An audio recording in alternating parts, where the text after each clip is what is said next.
Hey guys, it's Triple Laird here, and welcome back to this week's edition of Nimera Talk. Now, as you can see, things are a little bit different. We're not doing green screen this week, and that's because we're getting all packed up for a trip that we're going to be doing. And of course, we will continue these episodes filming from the road. But this week, what are we going to talk about? We are going to look at the swap. So we've looked at the market metrics and all of that with the swap. But a lot of people out there ask me, how does the pricing work? What's the difference from the exchange? We're going to go over all of that. So let's not delay anymore, and let's get started.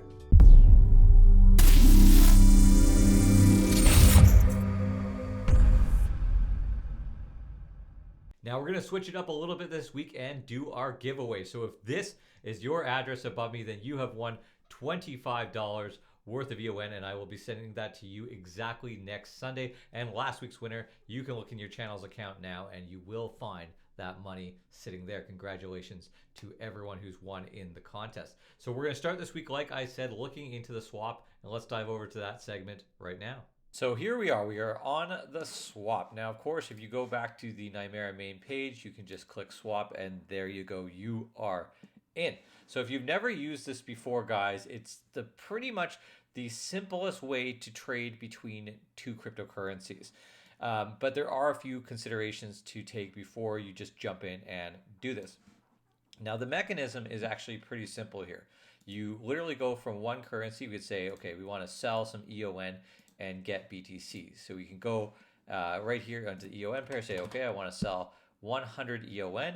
It's going to tell us how much BTC we're going to get and at what rate. So what rate can I sell my EON at based on the swap? Now this can also be reversed and see how many Satoshis I'm getting per EON on the list there. So it's telling me that I'm getting about 60 Satoshis. We can base that off the amount of zeros there. So 60 Satoshis for one EON in the buy mechanism. So we can click that, click exchange, and a couple seconds later, boom, there we go. Now, of course, we can switch this around too and also use BTC to buy EON, and it's just as easy. We can just put the calculation in. It's going to tell us what the price is there. The price now is 61 to go the other way, so fairly close in price. And we can click exchange, and then the operation is done.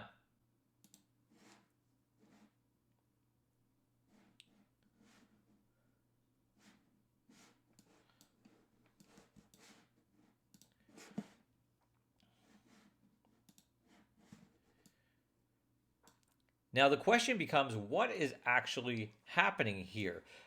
Since there's no actual order book. Now the way that the swap works, let's go into the EON BTC pair that we're going to use as an example here.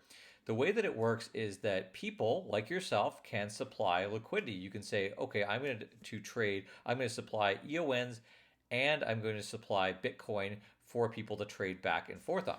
So what we can see on the tokens in the pool is that right now there's 915 so almost a million EON, and there's also just over half of a Bitcoin available. So what the system does is it says, okay, I have far more EONs than I do Bitcoins, so I'm going to average a price based off the size of those pools. And then that's exactly what happens. So it creates a pool, it creates a price. As people buy more EONs, more Bitcoin will go into this part of the pair here, and then the price will increase.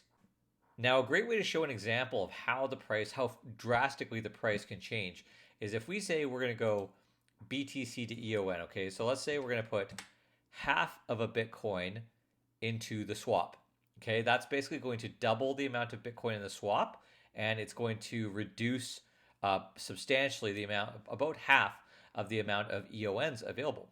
So what you can see here is that for half of a Bitcoin right now, we're going to get 430,000 EON.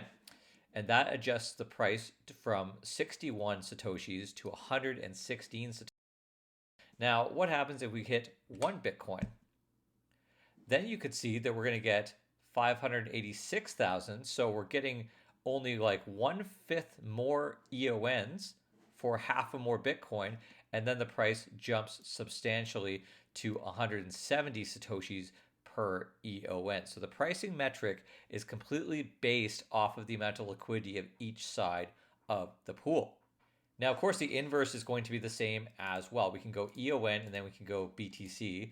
And I can say, okay, I want to sell 500,000 EON, and that's how much BTC I'm going to get. The reason for that is the price was reduced substantially because of the amount of liquidity that will change. Because then at that point, there's going to be 1.5 million EON in the pool, and there's going to be less Bitcoin. So as more people join the pool, though, you'll see everything stabilizes a bit faster. Now, why would people want to join these pools? This is supplying liquidity. So if we do this, we can supply both Bitcoin and EON, and every single time somebody makes a trade like we did earlier, they're going to earn a commission, a fee. Okay, so if we go to the swap itself, and let's look at not the total liquidity, let's look at the fees, okay? So this week, $188 in fees were paid out to people who supply liquidity. So this is a good thing. Now, of course, there is some inherent risk with supplying liquidity because you could end up with more of one cryptocurrency or the other in the pair. So you have to really support both cryptocurrencies in that pair in order to have trust in that system. But in the end, guys, for if you're not interested in doing liquidity and you're just looking for a very, very easy way to swap between two cryptocurrencies, then there's no easier way than this. Now, the most important thing here, guys, is if you're using this, to look at the price, okay? So if I say I want to change 1,000 or 1,000 BTC, I know this is an extreme example, but 1,000 BTC to EON, I'm going to be able to buy all of the EONs in there because the price has been astronomically changed, okay? So when you're going to buy with the swap, okay, and you say you're going to buy 0.1 BTC to EON, and you can see the price, okay, then you know that the price is actually increasing by 27% of what it was before. And if we go the other way, we're buying double that. You can see the price is going up by 45% and even more. So you have to be very cautious on swap pairs if you're buying larger amounts to see how much of a spread you're going to be paying. But besides that, there's no easier mechanism.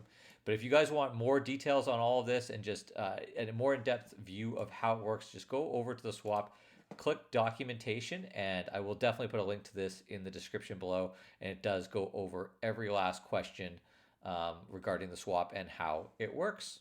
Well, I hope that helps with any of you that had some questions on the swap. I will have the link in the description below to the documentation so you can give it a read through and really get a core understanding before you start trading. But it is a great system that works really well and has a good amount of volume that's increasing week by week. So let's move on now to the health check and market news. Now, seeing that green banner at the top is always a good thing. Yes, all systems are operational. If we go down for the week, there was planned maintenance carried out there on the 9th. And as you know, there was a bunch of pairs that were removed. Besides that, everything is up and moving. There were some minor bugs this week reported by users within the community, but those were corrected fairly fast. Now, I know you've probably seen enough of the swap for today, but we will quickly look at our metrics for the week. So volume on the week, we had about 40,000 euros, or about 41,000 euros actually, and total liquidity on the swap sits at 177,000 euros. That is excellent. It's keeping steady and rising pretty much week by week. Now looking at top token price action, DAI had a small increase. EON is up 4% to just over 3 euro cents, and Uni sitting just above 0.25%. They're up for the week. Now onto the main exchange. Let's take a peek at BTC EON. Now we can see it jumping all over the place. Like, there is some really crazy numbers here across the board, and I would recommend, guys, there's not any volume. We're talking like $80 being traded on here, but I would recommend, if you are going to trade in these pairs, okay, make sure to count the zeros on the ends of the trade because it is pushing the price all over the place, and with less than $1,000 anyways, we can't even use this pair as an indicator. Now, as we move down the list, we can go here. We did have adequate volume to get some numbers here on the inverse pair for EON BTC. Now, of course, BTC is having a massive run right now, and that is what is pushing this price down. If the BTC price goes up 10 grand or something crazy like that, the ratio of BTC price versus each EON is of course going to correct. Now, as you can see here though, that the price point is actually not that far off what it was. It's only about 3,000 EON being traded. Very, very small amount there, and that will bring it back over 100 Satoshis per EON. On to the fiat pairs, not too much change here. On the euro side, we had it's sitting at 3 cents, which is very similar to the swap. But as you can see, you can actually buy EON for that. The cheapest price you're going to be able to pay on the exchange is actually 9 cents or 9 euro cents right now, which actually makes the swap the cheapest place right now to get EONs. This is similar on the USDT side, where it's sitting at about 6 cents, but it can quite easily move up with our next wall at 15. Now in global market news, it's been quite the week, as we can see, for BTC, up 16%. I mean, it went over 60 grand last night, and I'm sure it's going to go over there again. And of course, we can see the price corrections for EON happening because of that as well. Not so much for ETH. Like, we thought that ETH was basically following the behavior of BTC, but it is not seeming to happen. And that bull run that was happening for quite a few other cryptocurrencies is starting to taper off, with the confidence only really remaining in BTC and a few other projects. Now, of course, this is going to change rapidly. As when we see large swings like 16%, this can affect the whole market in a lot of crazy ways. And I would expect all of this to level out probably before the end of Q1.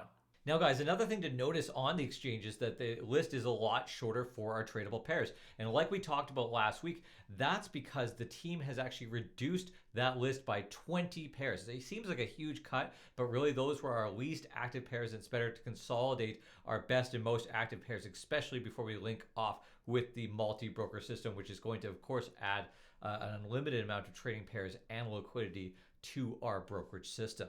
Okay, guys and girls, that is it. That is all for the week. Now, like I said, I'm going to be filming these every single week on Sunday from the road following this project, because there is so much coming up. I mean, we're into March now. We're coming up halfway through March. We only have 15 days left in Q1, and then we have so much going on in Q2 as well. So even if I'm on the road, guys, I will be giving you guys full coverage of every last release that comes out for this project. Please, if you haven't already, like and subscribe. It does really help the channel, and I do appreciate it. For Nimera Talk, I'm Trevor Laird.